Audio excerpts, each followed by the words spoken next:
Good evening and welcome to V8's Online's live coverage of the Iracing V8 Supercars official series. Round 9, we're in the Netherlands this week at Zandvoort, but the short version, so we've taken out the fun part of the track.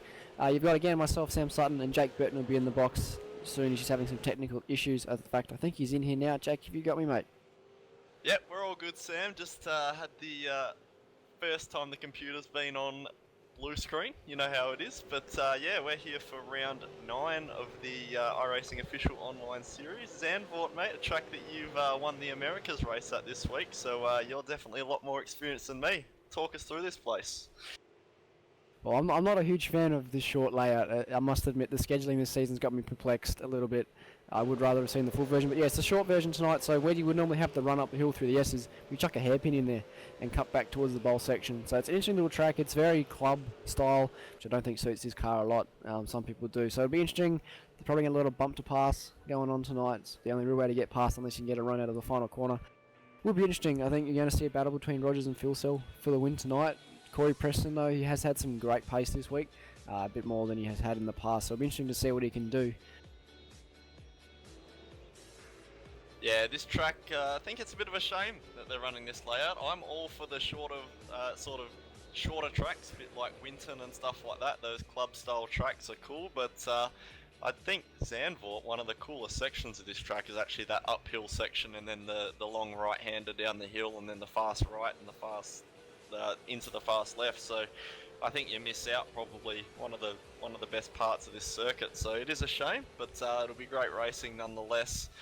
And yeah, you're definitely right. It's going to be a battle of Philcell and Rogers tonight. Although I think Rogers will probably have the upper hand. I know Philcell was definitely doing a lot of racing yesterday in his debut with Trans-Tasman Racing in the Bathurst 12 Hour presented by Torque Inc. And Rogers at the same time has been off racing go-karts at the first round of the Australian Kart Championship. So both these guys are a little out of practice tonight, maybe. I think they both started laps about probably an hour ago at max. I think Philcell's a bit later, but it's going to be an interesting race. We have actually got qualifying going on at the moment. I think most cars have done their laps though, so the sort of interim grid, we've got Rogers on pole from Philcell, and then David Moore, Corey Preston 4, Adam Ziding rounding out the 5. It's very close though once you go from Moore sort of back towards the end of the top 10. There's only 2 tenths covering those 7 cars, which it's going to be a tight race around this club track. Yeah, and we got a few guys coming back from last week who we saw for some of the first time this season, like Heinze's back and Mitch McLeod's back. All these guys involved in pretty major crashes in our war zone that we called Twin Ring Matigi last week. So hopefully these guys looking for a few straighter panels by the end of this one. Well, if we thought Matigi was a war zone, we've just compacted them into a tighter space, so I don't know how turn 3 is going to go tonight. It's a very tricky, so turn 1's pretty easy, but 2 and 3, if they're still too wide, I feel sorry for the bloke on the outside at 3, I'll put it that way. Yeah, no doubt, and we'll see what happens towards the end of this one, but you'd know, Sam, strategy this week, are we going to have to stop? Nah, it's a sprint, flat out sprint. We're going to watch the tyres though, because Zandvoort is historically a track that's hard on tyres. And we'll just make one note quickly. Philcell, as you would have seen during the week, he has made the move from ANZ to TTR. However, his skin is not refreshing on trading paints on our director's end. So, Philcell's in a TTR car, you're just not going to see it on the broadcast. Yeah, been a very exciting time for TTR at the moment. Obviously, with the signing of Jared Philcell and Sam Blacklock, as well as some fantastic new sponsorship coming out with Fuel Autotech. Yeah, enough blowing your own horn. We've seen the Facebook post. We get to the racing tonight, Jake. Hey, I'm that impartial commentator, you know that. Oh, we both are. We just champion our own team drivers sometimes.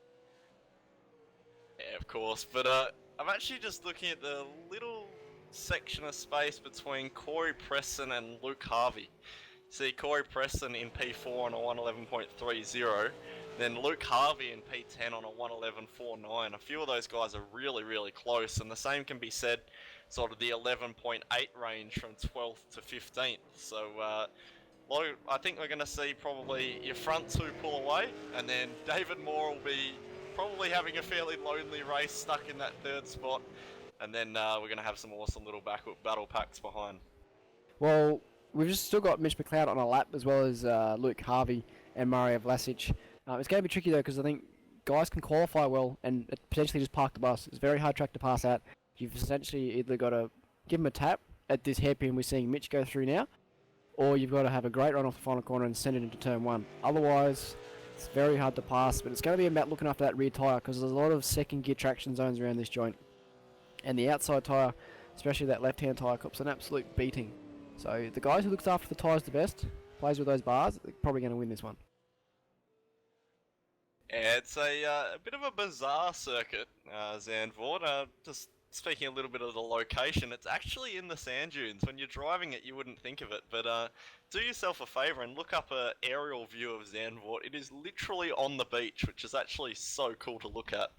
But yeah, definitely a challenging track, and quali's over. So why don't you run us through the order, Sam? So got Rogers from pole, 4/10 clear of Gerald Philsell in second, David Moore in third, with Corey Preston rounding out the second row in fourth. Fifth place, Adam Zeidinger, with Glenn Postlethwaite, who claimed his first win in the Vet Supercars on Friday night, is in sixth.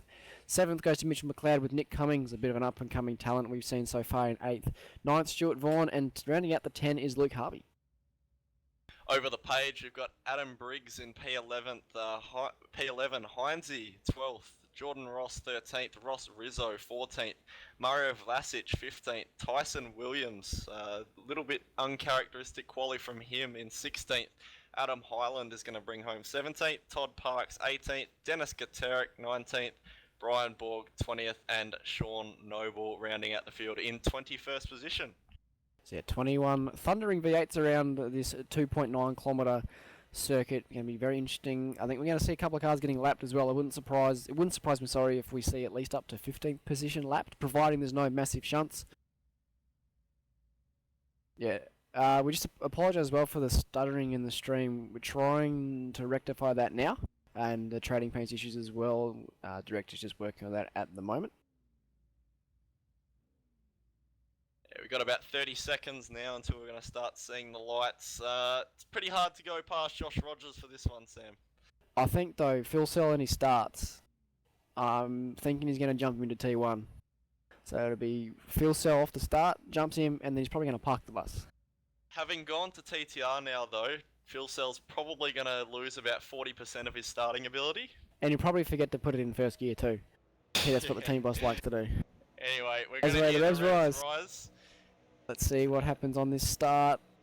And they're released. Oh, good start from Philsell. Rogers dropped some 11s. He's off the line there. Philsell going to get him in the line. David Moore, great start as well.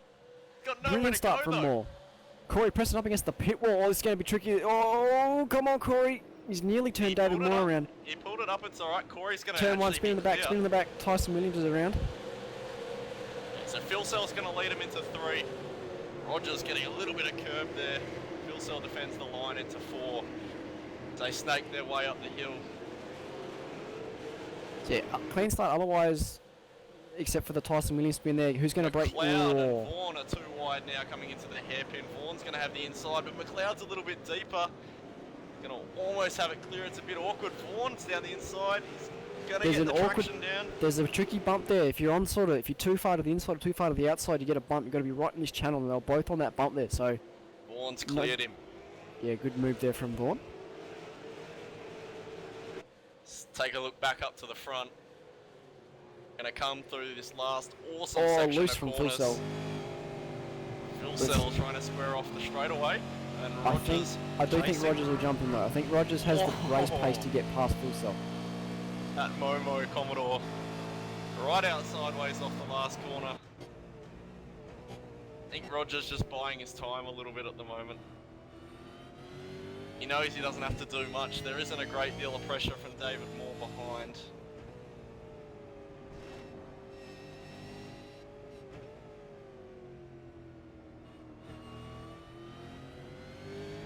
Yeah, so it goes Philsell, Rogers, Preston, Moore, Postlethwaite. That's your top 5 so far. And then Zeidinger, Vaughan, McLeod, Harvey, and Cummings. Oh, Philsell a little wide. This is going to allow Rogers to get a run, but Philsell's got the outside traction. It's going to have to be a bit of a dive bomb here. Rogers under brakes, thinks better of it. Too tight a radius of a corner to be having a lunge there at that stage of the race, I think, Sam. But you see Mitchell McLeod's lost a spot. He's going to forfeit that to Luke to Harvey up Luke into Harvey. 8th. Harvey with a pretty good start. Mitch seems to be a cork in the bottle at the moment. Bit of a queue falling behind where he used to be in 8th position. He's got Nick Cummings for company now. Fuel Cell actually extending the gap a little bit that time by over Josh Rogers. Now, Burton, I've just been informed by one of your teammates that your teammate Phil Cell's driving a Harrop car, not a Momo car, you muppet. That's the words of your teammate. You're absolutely right, Sam, and you're absolutely right, guys. Definitely Harrop Engineering sponsoring Jared there, but it's obviously the trading paints issue is an issue for me as well. Bit of a brain fade. Just hearing our training points issues fixed as well. But yeah, you guys should be able to see that awesome Harrop racing car. Rogers is having another run out of the hairpin. He's looking much stronger through the hairpin than Phil Cell at the moment. Just a matter of can he get the job done. Because if he's got to set it up. Essentially, he can set it up into this bowl section they're in now, or he's going to. Oh, he's giving it a he's pushed him through the bowl. There's great camaraderie between these two. They get along really well, so they can afford to have these interesting little fights and give each other a little knock here and there. But they got to be careful. Rogers sends it down the inside. That's a big lunge, capitalising on Phil Cell running a little bit wide. But once again, Phil Cell's going to have the outside line, and he's going to cover to the inside now into turn 1. Rogers is going to be on the outside. Oh, Rogers, what's he doing there? Swing to the inside. Phil Cell's deep. He's made Phil Cell look in the mirror. Phil Cell's right out sideways, up on the curb in the grass. Oh, this is going to be bad because Phil Cell's got nowhere to go. Rogers to the lead. Yeah. That was a good move from Rogers. Unbiased opinion. I know he's my teammate, but that was a very interesting move to make from Rogers there. That swing to the inside just got into the mirrors of Jared. Phil Cell there. Oh, there's a bump. Gives him a knot. What this has done is that Corey brought Corey Preston right up to these guys. And a bit more, a bit longer, David Moore will be in this fight too. This is cracking so far. It's only lap 4 as well. I think Jared probably needs. Yeah, he's struggling. He's very unprepared for this race, and I think Jared knows he needs to make a move in the next lap or so. Otherwise, he's going to pretty much concede defeat to Josh Rogers. All the road. Well, Phil Cell needs to look after the tyres as well. He's been sliding the car a lot, and if he does that too, he's very deep under brakes. If he does that too much more, he's going to lose that retire. In fact, I think he's already losing some of the grip out of it because he's all over the shop. He's going to open the door for Corey here. I think he's just looking for his spot at the moment, Corey. Yeah, probably just overheated that left rear a little bit. Corey is closing. You got to remember, a lot of these guys throughout this field spent all day yesterday driving GT3 cars, and that's a massive, massive contrast. Yeah, I did the early race tonight and found it was difficult to go from driving in an Audi with traction control and ABS to driving a V8 Supercar with no aids. It was a very interesting transition.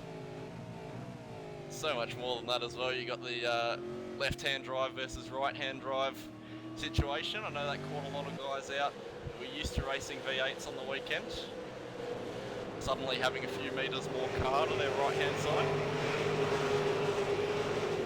So Mitch McLeod hasn't, you mentioned before, he was sort of falling back from the field. He's stabilised in 9th position. He's got about 1 second to Nick Cummings, and then he's got Jordan Ross just behind him. Nick and Jordan had a rough race last week, of course, getting DQ'd. They were just caught up in a few melees and accrued those 4Xs too soon in the race, and they were done early. But look for Nick to have a better run tonight. He's shown some good pace so far this week. But Rogers clearing out front, already out to a 0.8 of a second lead. Yeah, pulled half a second on Phil Cell that lap, and Corey Preston actually brought in 2:10. So Phil Cell just maybe trying to nurse these tyres a little bit, let that left rear come back to him. Probably even just playing with the anti-roll bars in the rear of the car a little bit, just to get a bit of that turn out of it. He's probably got a bit too much point in it, just trying to make the car push a bit more, and it'll drive a bit nicer, look after that tyre long. Because 25 laps, it is a sprint, but still a long time on this new tyre model. Yeah, we look back towards Adam Zeidinger, who has recently joined Proforce Racing from Evolution Racing Australia. I think that was a end of season 4 2016 move. We've just picked that up in the last 2 weeks, so of course, as we've returned to broadcasting. Yeah, that's right, and he's interesting to see him in slightly different colours. It's cool to actually see guys jump down from these bigger teams and have a shot in some of these smaller teams like Pro Force Racing. It's not normally that you see guys do that. Well, we're talking about Zeidinger in 6th, but the gap out front, Rogers has just made that gap explode. He grabbed 0.6 of a second on the last lap, and Phil Sellers got that JMSR Falcon firmly planted in his rearview mirror at the moment. Yeah, Phil Sell's pace has really depreciated. He went out and did an 11.0 on his second lap, and he's fallen back to 8s and 9s now, so he's really hurt that tyre. Yeah, I'd expect Corey to just have a move at some point, because I think if Corey, in Corey's mind, he's probably thinking, if I can clear Phil Sell, I might have a chance with Rogers late in the race, depending on how he looks after his tyres. But if Corey sits for too long, of course, he's probably going to just get a little bit flustered and probably make a rash move. As much as he pointed out, he does make some rash moves from time to time, and it might not work in his favour, especially here when the margin for error is so small with these moves. Yeah, and you see Jared Philsell, the way he's driving at the moment, he's taking it the whole track so tight. See, compared to Corey Preston, who's squaring off his exits, that'll be hurting his left rear tyre because he's using the throttle to get the car rotated. See, it's just not working for him, but he did improve slightly that lap, 11.8, a little bit faster than Corey, but still nothing compared to Rogers' 11.3. It's been another half a second. 3 laps for Rogers, so his consistency is absolutely unreal. And he showed it last week as well under the lights, the consistency. He just drove away from the field about 0.8 of a lap faster, 0.8 of a second lap faster every lap. Just drove away, and I think he's going to do it again tonight. Corey Preston seems to have a lot more confidence under brakes than Jared Philsell. It's costing him a little bit on exit, but Corey Preston there, if you actually look at the way he's driving, he'll definitely be able to make a big lunge because he's just so much better under brakes than Jared Philsell. Well, I did race Corey earlier in the week in the Americas race, and he was very strong under brake into the hairpin, but of course, as you saw, he's not great off it. So I think he's sacrificing half the corner to do well in the other half of the corner. So he wants to get in there quickly, potentially make it a passing opportunity, and then hopefully he's got him cleared by the exit, or he's just thereabouts to stay down the inside into the bowl. Not a bad idea, because it's actually quite a good defensive choice there, because it makes it almost impossible for people to get by him. He's actually gone very deep into turn 1. He's going to turn it into a late apex, but it wouldn't have cost him too much. Like the camber there can let you do that bowl late apex maneuver Corey did, but he just didn't quite get it right, and he's looking a bit ragged now. McLeod, we're hearing, he's lost another spot. He's fallen to Nick Cummings, down to 10th position now for Mitch. He started in 7th, not having a great run so far. Might have seen a bit of a mistake from Josh Rogers that time by. Dropped down to 11.6, which is almost on par with what Jared Philsell did. So I think Jared's got a mountain to climb if he wants to get near Rogers, but Rogers, if he hurts that tyre too much, will make it a little bit easier for him. I think Rogers has been asking a lot of questions recently about how to look after this tyre, and I think it's starting to pay off. He showed it last week. He's showing it so far tonight. He did an 11.6 last lap compared to Phil Sell's 11.7. I think now that Phil Sell's got sort of Corey a bit further back in the mirror, he doesn't have to worry about him too much making a dive, and he can focus on Rogers and just getting the car straight. As I say that, he throws it off at the final corner. Yeah, we'll see the times this time by. It's a 11.5, so a good response from Rogers, and 11.8 from Jared, and then a 12.5 from Corey. So Corey's tyre's starting to fall in a bit of a pit now. One thing about Rogers is he's definitely setting himself up for a brilliant V8 Scop season. If you compare him to sort of the championship contenders in Hampstead, Philsell and Down, he's definitely done the most racing in the off-season. And so we take a look at 5th and 6th, Postlethwaite and Zeidinger. As we mentioned earlier, Postlethwaite grabbed his first win in the Friday night hosted series over by Stealth Sim Sport. In one of their sprint races, grabbed a win there. He's battling Adam Zeidinger, who we mentioned earlier, a new move to Pro Force Racing. These SSR cars have looked very good this week as well. Jordan Ross, David Moore both showed some pace earlier in the week. Ross in the Wednesday night OSR race, and Moore in the America's race Postlethwaite. He's just holding on. I think he should be okay. They're running pretty similar lap times. It was a tenth slower than Zeidinger. We've seen Mitch McLeod again under pressure from Jordan Ross, who we were just speaking about. I think Jordan will sort of pick him up and put him down to a degree. Mitch just looked like a rock falling through the field at the moment. We actually take a look behind those two. Stuart Warren is a real star car for us last week because he managed to look after those tyres and actually came strong towards the end, and it looks like the same thing's happening now as he puts out a 12.3 to Postlethwaite's 12.7 and Zeidinger's 12.5, so Stuart Vaughan closing the gap at the moment. Yeah, and I think you're right as well, Jake. Corey's tyres have probably seen the best of themselves at the moment. 12.1 last lap compared to Phil Sell's 11.9, and then more pretty much matched him just doing a 12.2.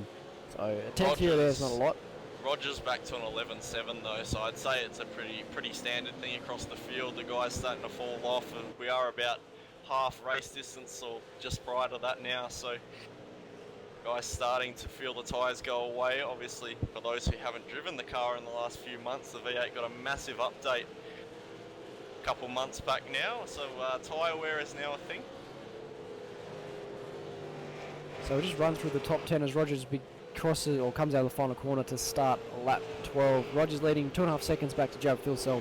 Corey Preston rounding out your podium. Currently David Moore 4th position from his teammate Glenn Postlethwaite in 5th. Adam Zeidinger 6th with Stuart Vaughan in 7th. Luke Harvey 8th. Nick Cummings 9th. And Mitchell McLeod rounding out the top 10. But that position is under dispute at the moment from Jordan Ross in 11th. Really quick time from Zeidinger that time by. He's actually starting to close up nicely on really nice time from Postlethwaite that time by, starting to pull a bit of a gap on Zeidinger. Just want to look back in the field at Murray, Vlasic and Ross Rizzo. There's actually a nice 4-car train here, and we had one last week similar as well down the field a bit with Stratford, Zeidinger and Vaughan. A nice train forming. Good battle pack. These guys have been at it for a few laps now with no real gain from anybody, but Vlasic locks the inside front into that left-handed. It's kind of a weird camber at that hairpin as well. Starts to push you out to the exit when you want to be tighter. It's a very awkward corner. Not as awkward as his hairpin though. And Heinze actually just behind those two is looking very racy on the back of Adam Briggs, but Rizzo looking all over the back of Vlasic. Not really able to do aiming anything. it at the apex as well under brakes, sort of negating any inside move. But Rizzo looks like he can just drive off the corner a bit shallower, which is what it looks after the tyre slightly more. If you're having to use all the road on exit, it's a sign that the tyres are absolutely shagged. He's going to have a go this time, I reckon. He's able to keep that car so tight. Puts the power down his Ross Rizzo, drops a wheel though, that's probably going to cost him. He could have a lunge, but I'd say he'll probably wait. Yeah, not going to do it this time. Speaking of lunge, that Adam Briggs... Oh! Sorry, that's Thomas Hinz. Had a look. Rizzo through. Inside front from Vlasic, and Rizzo is going to be too wide with Vlasic. He's got to hold it, mate. Yeah, he's got it. Oh, he's Vlasic trying. Vlasic's got the nose there. Oh, he's cleared him. Good racing there from Rizzo and Vlasic. Yeah, the battle between Adam Briggs and Thomas Hinz. It looks like Hinzy's picked up a team as well recently. Proforce Racing, I think that is, with the GTI sponsorship on the car. Can I just quickly just... Oh, he just nearly got cleaned up by Adam Hyland. Hyland's coming deep under brakes and nearly joined Thomas Hinz in the front seat. We've got a good battle going on as well up in front with Postlethwaite, Zeidinger and Vaughan. Lap times last time by Postlethwaite 12.691, Zeidinger 12.695 and Vaughan 12.687. So there's nothing between these guys at the moment in terms of lap time. Yeah, the first half of the race wasn't as exciting, but it's kicked off now in the final half. Lap 14 has begun of 25, 12 laps remaining. Look at Vaughan, he's got so much pace at the moment at 12.8. I'd say Zeidinger and Postlethwaite were battling a little bit both in the high 13s. Zeidinger's very fast through 3, gives him a push. This is Vaughan's chance. It's opened the door for Vaughan, because essentially what you do is you just bump the guy forward and you lose all your momentum. Gonna have to have a little bit of patience though if he wants to do anything with this, because there isn't actually that long left in this race. It's going to be 11 laps next time by. I don't want to make a decision which is going to put you two back behind Postlethwaite, or you'll have to spend 11 laps trying to bring it back in, as we're seeing a bit of netcode drama from Adam Zeidinger there. I do think Vaughan will want to get this done quickly though, because we saw last week he got stuck he was pretty much in the same situation, back of a 3-car train, and he got stuck there and burned up whatever tyre advantage he had. Couldn't progress with it, so he wants to get this move done on Zeidinger soon. He's had a good run out of the final corner, but I think Zeidinger's had a good one, well, an okay one, which is enough to negate Vaughan's good one. Zeidinger could have a look. Not quite. Postlethwaite went deep though. You saw him stick the nose He's gone out. high and wide, and Zeidinger just couldn't quite get the nose in there. Vaughan wanted to get in there as well, I think. Tried to push Zeidinger through the corner. Cummins on the tail of Harvey, one back from this pack as well. Should be able to see him in the back of shot. But we're just going to stay with this 3-car battle because it's where it is at the moment. Yeah, I think Zeidinger's best shot is probably turn 3. We saw how much pace he had through there. If he can find a gap into 4, he might be able to do something with it. But the problem with this track is it's so dependent on traction and braking, and not many cars have both, so... Well, what Zeidinger needs to do is he needs to, what happened last lap, needs to somehow get Postlethwaite into going deep into 1, and then give him that inside run out of 1, so that he can hold the outside at 2 and keep the inside to 3, carry the momentum and essentially just give him no more room on the exit. Just in the back of shot, we saw a bit of a moment from Stuart Vaughan as well, coming out of the third to last corner, but they've actually spread out a little bit now. But I've actually seen David Moore is actually closing rapidly on Corey Preston at the moment, now within 8/10 for P3. Yeah, 12.5 last lap for Moore, 12.7 for Preston. I think Preston's taking the life out of those tyres well and truly. Meanwhile, Rogers still doing 11.7s up the front. Gap now out to 4.2 seconds. Yeah, Rogers pretty much walking away with this one, but I think the battle for 3rd and the battle for 5th are probably going to be the 2 fights that we're going to enjoy watching for the rest of this race. Seen a bit of an error from Corey Preston. David Moore slowly catching him. I wouldn't say it's slowly now or catching him. He's there. He's within a shot of this position. And we all know with Corey, if he can get in his mirrors, he does start to mirror drive. And he is prone to a mistake of some description when you get there. Corey a little wide in the penultimate corner here. They're going to come up onto the straight now to begin lap 17, 9 to go. Bit of a response from Corey that time by. So looking back at 13. 13 through to, well, essentially, so it goes Vlasic, Briggs, Hinds and Williams. It's all essentially one big barrel pack with Highland in the background there, sort of lurking. He lurked a bit last week as well. Here we go, Hinds on Briggs.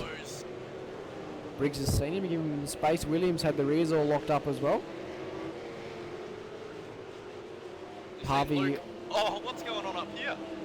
This is bunched up for what, 8th position. Complete. I think I'm seeing a witness mark on the right rear of Harvey's car and the front left of Cummings' car. I think there's been a shove. Harvey's. Oh, he's gone very deep into the hairpin and collected the rear end of Jordan Ross. He's kept it on the road, but it's lost them both a bit of time to Mitch there. And on cue, it's all going on with Tyson Williams, Thomas Hines and Adam Briggs again.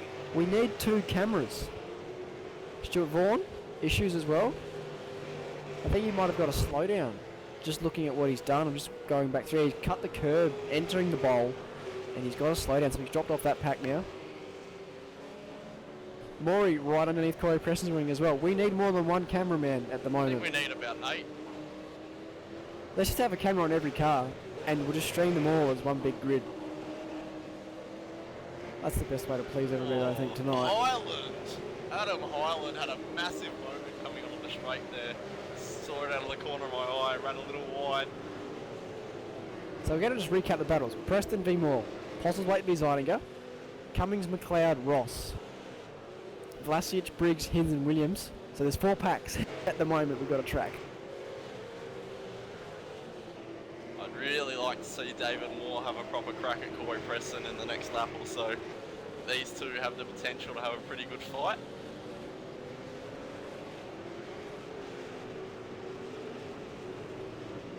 I think looks like Corey's responded a little bit to Moore's pressure. He's sort of pulling out in places.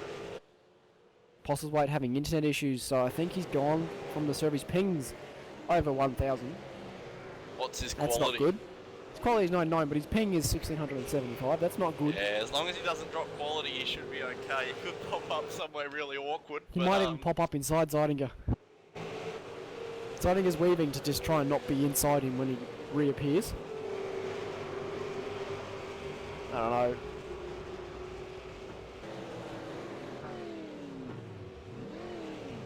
Highland in the fence, final corner. He had a massive moment there last lap, and now he's finally done it. That's just dropped the wheel, and the thing's just rotated and flicked back towards the fence. So we're going to get a replay on it. Yeah, turning on the grass doesn't work. Postlethwaite's still gone from the track as well. Ping's over 2,000 now. Borg having connection issues as well. 72 on his quality, where he's running in 17th. He's sort of lapping by himself at that moment running the low downforce package. And David move from Hinz, sorry, Hinz, move on the inside at the hairpin on Adam Briggs. It's going to give Williams a look, but Williams, bit of oversteer on exit there. Hinz makes the move, he's got it done on Briggs now. Good move there from Hinz, I didn't even expect to see that coming, he just bombed it in there late at the hairpin. We're still getting lap time, well, we're still getting time circulating from Glenn Postlethwaite, so a little confused as to what's happened there. Postlethwaite's losing positions. He's losing positions, yep. That's so that bumps everyone up a position now, so Zeidinger to 4th and so on and so forth, but the battle's on for 3rd position at the moment. Yeah, Moore's the closest he's been now. There is only 6 to go, so he needs to probably have a look soon.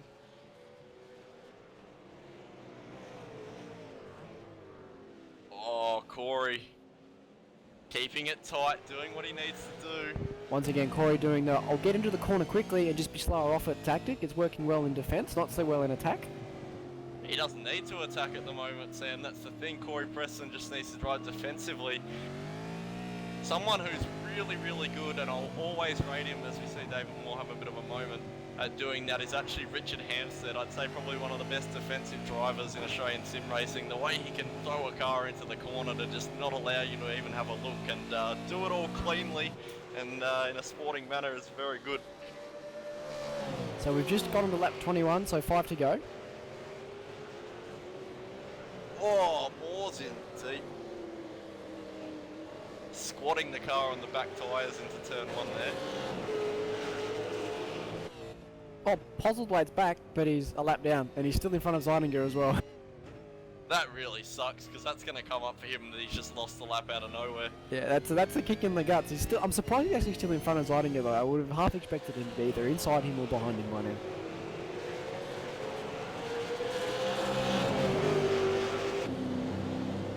These battle packs seem to have separated a little bit. The Preston Moore one is still pretty close. I think Preston's struggling with the fronts now.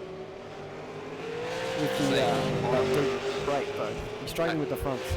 Saw Highland actually just make a pass on Dennis Katerick, returning from that spin that we saw him have a couple laps back. Nice little move into turn 1 there. Just looking at Adam Briggs as well. Tyson Williams having a look up the inside of the hairpin, but pulls his nose out. Didn't quite get the run. Briggs has actually fallen off the back of Hinz here, who's also latched onto the back, of Mario Vlasic for 12th. It just seems these guys seem to be able to get within 3 or 4 tenths, and then I don't know, they hit that draft or can't see the apexes around those cars and they're just not seem to be able to do anything with it. So 4 more laps remaining as Preston's off in the dirt at turn 3 into 4. Big moment from Corey Preston there. He's actually used a bit trying of grass. very, very hard, I think, at the moment to stay in front of David Moore. Yeah, I think he knows he doesn't have much Dunlops left on that A1 Signs and Graphics Falcon as he makes an error into the hairpin. Oh, David Moore lucky to keep it out of the door of Corey Preston there as he tried to square the exit off. Moore's got to do it. He's got to make a move now. He's just got to find any opportunity he gets, throw the car there, and hope it sticks. Yeah, it's at that point of the race now. You can probably afford to go too deep at turn 1, even if they get the crisscross on you. If you get that outside lane, you can carry it through 3 and into 4. So he's a little far back now, but I think turn 1 is his best chance as we see Jordan Ross and Mitch McLeod close right back up.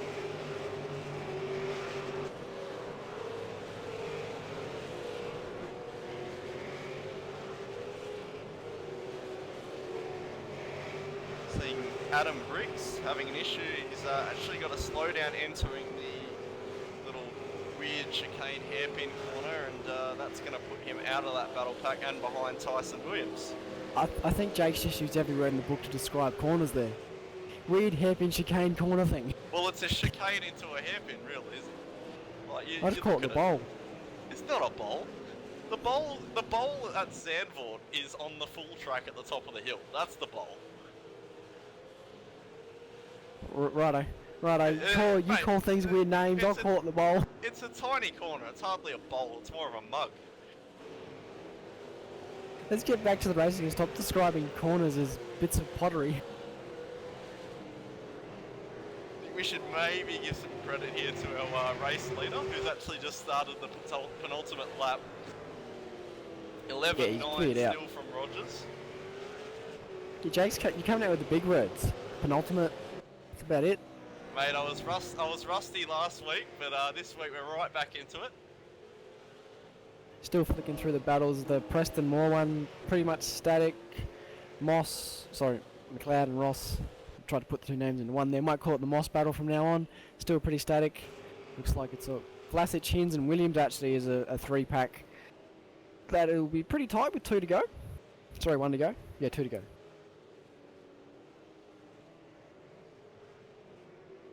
Yeah, I think Corey Preston should be able to hold this one off, but he's... Moore's breaking too early into the hairpin. I'm just looking at him now. He's braking before Corey's on the brakes. Sam, he's still making it to Corey's bumper, so if he makes it any deeper, he's just going to push him into the corner. Corey is really slow at the apex, and he basically triangles the corner. To be honest, Jake, it's bump and run time now. Well, to be honest, you go deep, you give him a little tap, push him off the apex and drive underneath him. we know these Synergy Sim racers are probably some of the most sportsman-like guys in the field, so I don't think they're quite the type to do that, but Moore's dropped back a little bit now. He needs to go deep at 1. Don't worry about Rogers, we'll know he crosses the line, he's probably got this race run. We'll watch this battle, see if it results to the hairpin. If nothing comes to the hairpin, we'll probably jump up to Rogers and give him a congratulations again for 2 in a row. He's David Moore. Is he close enough? That's the question. He's not. He's got to just have a dig. You need Corey to be making a mistake at this point. He's got too much drive. He needs to make a mistake on entry for this to happen, unfortunately. But he's dropped back a little bit now. I think that battle is probably going to be done and dusted. Yeah, it is. Oversteer from Moore there on the exit. He's done. So Rogers coming through the second to last corner. About to claim 2 in a row. Wins at Matigi last week in dominant fashion. Does it again tonight. Having to deal with Phil Sell in the way as he tries to drift it through the last corner. Don't bin it, please. Thank you. Congratulations, Josh Rogers, winner of round 9 of the Iracing Beat Supercars official series. Claims it by 8 seconds from Jared Philsell in the Harrop TTR Commodore. Jake Harrop, not Momo. Brings it home in second. We've got too Corey many. Preston trying to drift as well. Probably don't want to drift in as a car in your mirror. Podium from Corey Preston. Blown up the Harrop Engineering Commodore there, but yeah, great drive from Corey Preston to hold off David Moore. Good chase from Moore as well. Zeininger 5th, good result from him with Vaughan in 6th. Nick Cummings 7th, McLeod across the line in 8th with Ross 9th. 10th to Luke Harvey. Ross Rizzo coming across the line 11th. Looks like Vlasic, Hins and Williams is Hins goes to the white line trying to defend, but there's no need to. He had a comfortable gap. So Vlasic, Hins, Williams. I think he was just going for a high five with the pit crew. Yeah, he's trying to take the checkered flag, give it a swipe on the way through. And Brian Borg's going to bring home P16 in that Ford Cougar. And Highland in behind him with Dennis Gatarik, Todd Parks. I think Sean Noble might have DNF'd at some point, and Postlethwaite is unfortunately last car classified. Thanks to the internet issues there. So we've got the results on screen. Of course, Josh Rogers, your winner from Jared Philsell, Corey Preston rounding out the podium as Rogers is doing some SVG-style skids on the back straight. David Moore 4th with Adam Zeininger 5th. Stuart Vaughan in 6th and 7th goes to Nick Cummings 8th. Mitchell McLeod 9th. Jordan Ross, and rounding out your top 10 is Luke Harvey. Yeah, quite an enjoyable race to watch here tonight, Sam. Zandvoort threw it all at us, but unfortunately I think given it is the shorter configuration, it sort of restricted a lot of guys' opportunity on passing. You sort of had to have a big pace difference to be able to do anything. Yeah, you need big braking zones and big straights in this V8 to make it a good racing track, as in to get passes done sort of thing, as you saw at Matigi last week. There were lots of braking zones you could do it at. Here tonight we only really had one. That's why we saw the limited of passing. But good result from Rogers there. And so it's Imola next week. Interesting track as well. It'll be fun to race around. It's a good track, more of an F1 wings and slick style track, but it still suits the V8. And then we have Oran Park, the go-kart track of V8 supercars, and then Bathurst to round out the season. Two brilliant tracks to finish the season off, if I might say. Oran Park and Bathurst. But yeah, we might have to race and commentate at the same time, Jake, at Bathurst week.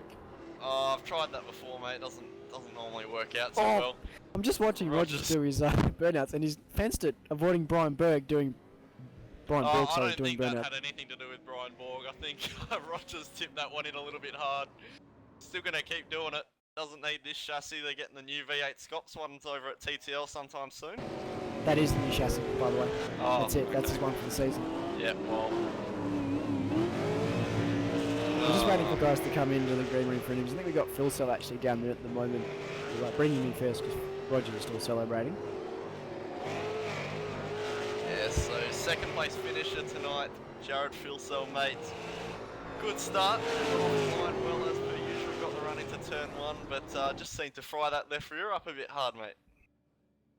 I think that was the only good thing of my race, the start, that was about it. I mean, your start was good, but you had a good run in that first couple laps. Did you just cook that tyre by the looks of it and made a mistake and let Rogers through, essentially, yeah? Yeah, Rogers was opportunistic as usual, but yeah, the car was an absolute shopping trolley after lap 5.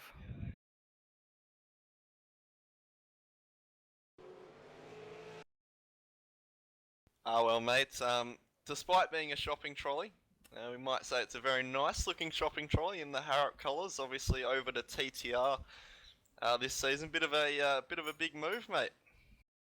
Yeah, very big move in terms of my style, the blokes around me, but good transition so far. Well, Sorry. You'd be happy to know your teammate doesn't know who your sponsor is. You said you're in a Momo car to start the race and was politely corrected by your own teammates. That's great. Yeah, that's me. Good old having the livery on Jared for screenshots and not putting trading paints on. That's what that one is. But yep, Harrop Engineering backing Jared Filsell this season, not Momo. Yep, great company supporting me, thankfully. The car looks great, can't thank Custom Image Concepts enough. Car looks absolutely striking out on track. Yeah, no doubt about it. Oh well, mate, we're off to Imola for the official series next week. Gonna make an appearance? Yeah, maybe. I need to put some practice in there. Obviously, we're full Bathurst 12-hour spec. I might have thought that this car would have traction control, that's why I had no tyres left. Oh well, mate, definitely a big transition. We hope to see you next week. That's Jared Filsell, everyone. P2 tonight, but I think next guy we got to bring in is our race winner, Joshua Rogers for Team TTL, mate. Just had a bit of an average start, let Filsell got by, but then you passed him back and just drove away into the distance, mate. We'll give him talk power first so we can actually respond to that question. Yeah, cheers, Hills. Yeah, that start actually, that was appalling. Not gonna lie. I don't know. I thought I had it all sorted out, but nah, that was a fun race. Coming back, trying to get past Filsell. I could tell that he was gonna burn out his tyres a little bit, which I'm not sure if he did compared to us, but yeah, no, look, the race was fun. The car was really consistent, and yeah, I can't thank the boys enough for giving a good set. Well, you rocked up about as late as Filsell to the party in terms of practice tonight. Of course, you were away in Newcastle all weekend doing some karting. You're a bit of a freak to jump in the car late notice and just essentially drive it around and drive away from the field. Oh, I wouldn't say that. I mean, I just kind of bloke that likes to just jump in, have a bit of fun, cut some laps. Usually, I'm a bit of a fan of this track. I don't think many others like it that much in the V8, but I think it, I don't know, in my opinion, it suits it a bit. It's got a lack of passing opportunity, but other than that, I think it's a track that's really technical and really tricky too to keep your tyres on throughout the race, especially with this new build too. Well, Imola next week, mate. You're gonna make an appearance there as well. We're hearing Phil Sell might consider racing. What track are you at? We've got no clue. Imola. Oh, You haven't gone well there in the past. but I haven't. No, you're right. I've beaten you both times, so that's saying something. Yeah, a little bit depressing on that one. But yeah, no, look, much sharp. I might have to put a little bit more work into that one. I'm definitely not too great around Imola in the V8. Not track that suits me. But yeah, we'll see what happens. I think, I don't know, at least do Americas or something. Make the most of it. Well, mate, congrats on the win. We'll let you go. Enjoy that, and we'll bring up Corey Preston now. Our third place getter, Corey Preston, in the box. Jake, over to you. Yeah, Corey, awesome race tonight, mate. Didn't get caught up in that first corner carnage like last week. Had a bit of a rough start, but then managed to make your way around David Moore and just hold him off for the rest of the race. Had really interesting ability under brakes, your car. It was so good in there that Moore just couldn't do anything with it.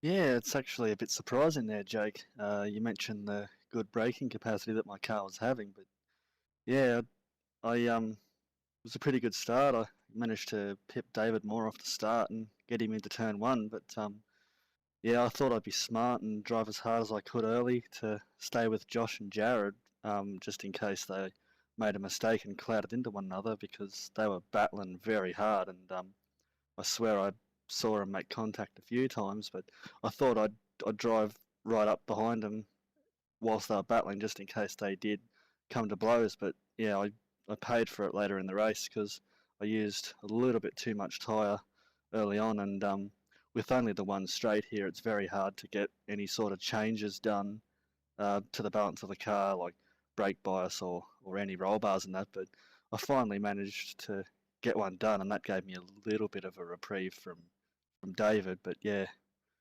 it's very hard work though. Yeah, no doubt about it.